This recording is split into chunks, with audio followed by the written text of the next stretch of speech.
Kubilai Khan, pendiri dinasti Yuan, Kekaisaran Mongol, telah mengirim utusan ke banyak negara melakukan invasi kekuasaannya.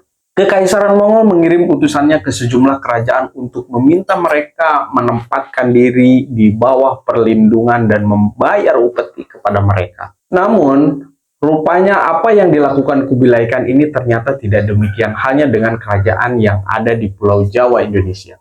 Raja Kartanegara dari Singhasari atau Singosari menolak keinginan Kubilai Khan hingga akhirnya pendiri dinasti Yuan ini melakukan invasi ke Jawa. Invasi Mongol ke Pulau Jawa ini merupakan upaya militer yang dilakukan Kubilai Khan, pendiri dinasti Yuan ini, untuk menyerang Jawa. Pada tahun 1293 Masehi, Kubilai Khan yang merasa direndahkan oleh Kartanegara mengirim armada besar ke Pulau Jawa dengan sekitar 20.000 hingga 30.000 tentara. Bayangkan begitu besarnya pasukan itu. Ini adalah ekspedisi hukuman terhadap Raja Kartanegara dari Singhasari yang menolak untuk memberikan penghormatan kepada Yuan dan melukai salah satu menterinya, si Mensi dan si Mengki. Sebelum terjadi invasi Mongol, Mensi dikirim ke Jawa tetapi tidak diterima dengan baik di sana. Raja Singhasari Kartanegara tersinggung oleh usulan Mensi dan mencap wajahnya dengan besi panas. Cap wajah dengan besi panas ini seperti yang dilakukan kerajaan itu terhadap pencuri biasa, memotong telinganya dan mengirimnya kembali pulang ke Mongol.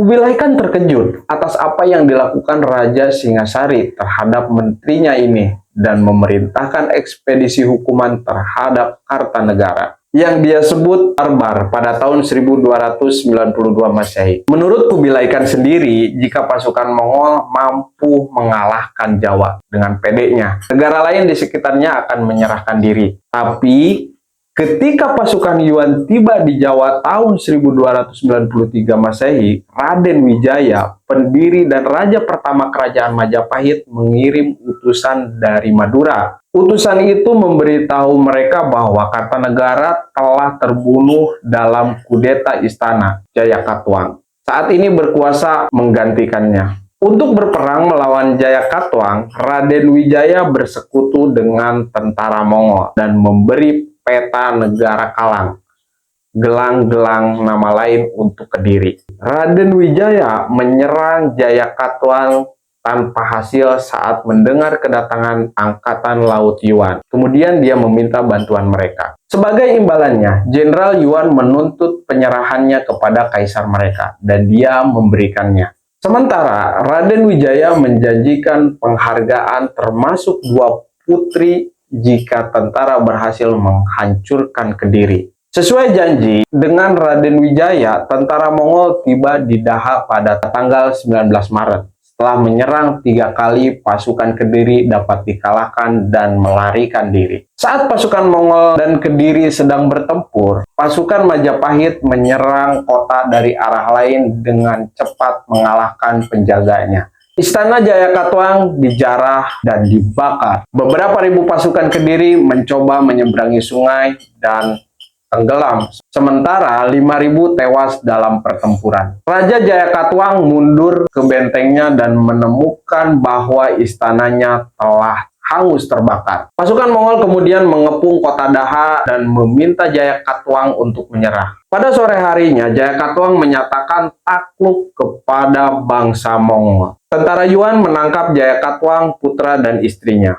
Tak hanya menangkap raja dan keluarganya, tentara Yuan juga menangkap semua perwira kerajaan dan merampas harta yang bernilai sekitar 50 juta Yuan. Setelah Jayakatwang dikalahkan oleh pasukan Mongol, Raden Wijaya kembali ke Majapahit. Raden Wijaya pamit pulang dulu ke Majapahit, berpura-pura hendak menyiapkan pembayaran upeti untuk Mongol. Disinilah cerdiknya Raden Wijaya. Saat itu Raden Wijaya meninggalkan sekutu Mongol sedang berpesta merayakan kemenangan mereka. Mengizinkan Raden Wijaya kembali ke daerahnya untuk menyiapkan upeti serta surat penyerahan diri. Raden Wijaya kemudian meminta sebagian pasukan Yuan untuk datang ke negaranya tanpa membawa senjata. Alasan Raden Wijaya meminta pasukan Yuan tidak membekali diri dengan senjata karena kedua putri yang dijanjikan tidak tahan melihat senjata-senjata yang dibawa oleh pasukan Yuan. Akhirnya,